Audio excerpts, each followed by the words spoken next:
Let's cross now live to the Home Secretary Yvette Cooper, who's with us in Westminster. Yvette Cooper, thank you for joining us from GB News Studios in Westminster today on Breakfast. Good morning, Chris. Great to see you. Thank you for joining us. How many migrants will be sent back under your one in, one out scheme?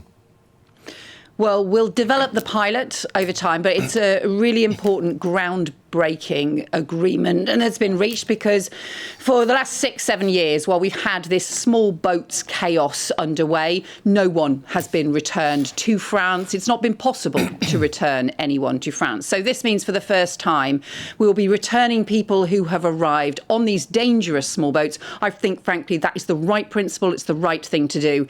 We will start operationalising it. We will build and expand it, and the numbers will vary from week to week. So we will do that step by step, and that's why we're not fixing the numbers at this point that will be covered by the pilot. So, Yvette, you can guarantee that we will see a decline in numbers of people coming across the Channel?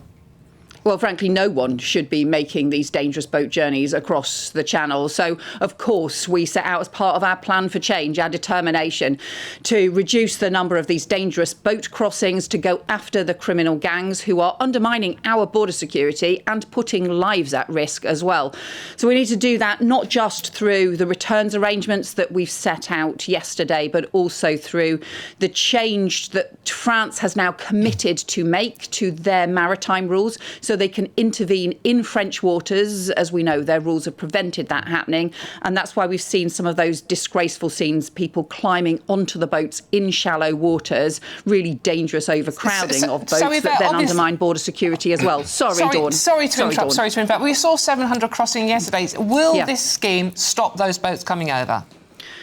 Well, we need a combination of the returns that we've talked about, alongside the 30,000 we have returned since the election to countries all over the world, and also the stronger law enforcement, and also the action within French waters, and also the action here in the UK against illegal working here in the UK that criminal gangs often use as a way. I'm not hearing a yes or a no here, though. Will it stop the boats coming over here?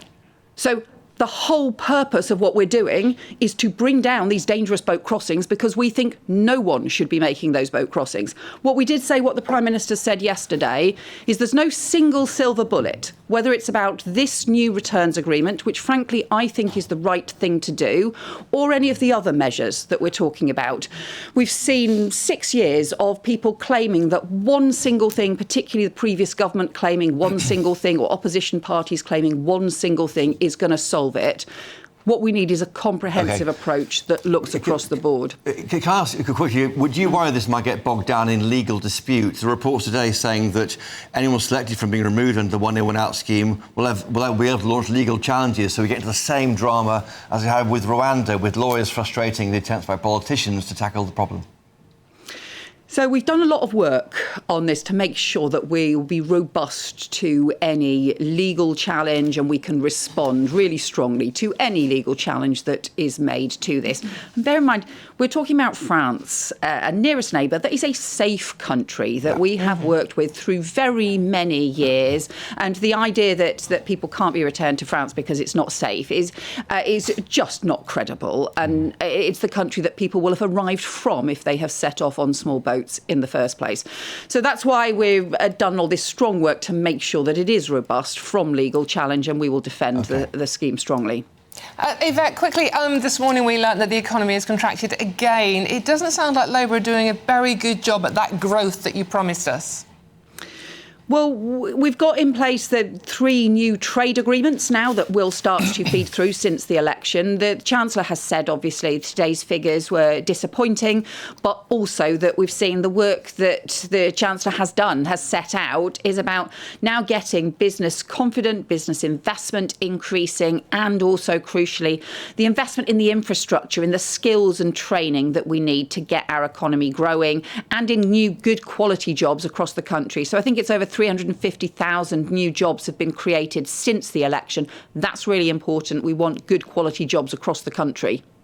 And Yvette Cooper, we've interviewed Dominic Grieve, for my podcast, Chopper's Political Podcast this week. The first time he spoke, and he said that this new definition of Islamophobia he's drawing up which will come out in the autumn, it won't be a backdoor blasphemy law. Are you certain that can happen? Because if it does happen, your police officers will be having to enforce it. Well, obviously, I've not seen your interview with Dominic Grieve. Chris, sorry, I will have to look out for it. But we do not have a blasphemy law in this country, and we must not ever have. We have a tradition of free speech in this country, rightly. That is very important. It's part of our long history and traditions and will continue to be so. Yvette, when you mention free speech in relation to Islamophobia, we have a school teacher in Batley who's been in hiding for fear of his life for 4 years now. He doesn't have freedom of speech. Well, everybody needs to have freedom of speech, and we also need, wherever there is any threat or intimidation, or wherever there is persecution of people for any reason, or wherever there are, frankly, crimes being committed, we do expect there to be strong enforcement by the police of those crimes so that everybody can live in safety in our country. That's the kind of country we are. And I was at the Police Bravery Awards last night talking to police officers who've done the most remarkable things, who've shown the most incredible bravery. And I think our police do work without fear or favour across the country to keep our communities safe. Yvette, sorry, just quickly, on the definition of Islamophobia, why do we have to treat Islam differently? We already have hate laws in this country that protects religious beliefs. Why is Islam different? Oh, we already do have religious hate laws, and we're not proposing to change those. We already have action around anti-Semitism, for example.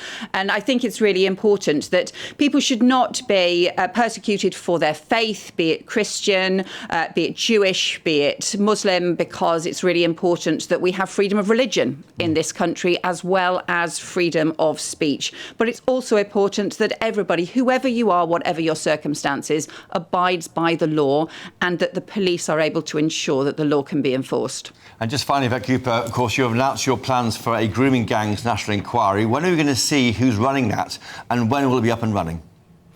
We'll set out the details as soon as we can. Obviously, this is an issue we've taken immensely seriously. What I can tell you, though, is that we now have, I think, nearly 1,000 cases that had previously been closed by the police with no further action, where there had been allegations around grooming, around the most vile child sexual exploitation, around the rape of children.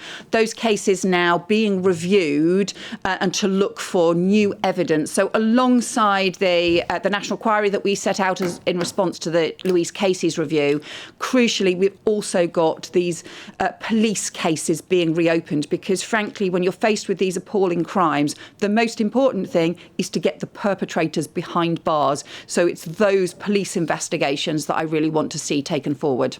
Interesting you mentioned Baroness Casey's report there, because she did mention to one of the rape gangs that there was evidence of non-UK national criminals involved in those gangs. We saw another boatload of young fighting-age men, all men on that boat we were following yesterday exclusively on GB News. Are you putting migrants' rights above the safety of women and girls in this country? So let me say two things in response to that. First of all, I have already announced, even before the Louise Casey report came out, much stronger changes to the law, as part of the new law that we're bringing in order to prevent any sex offenders being able to claim asylum in the UK. That had not happened before, and I think we should have that stronger law in our country.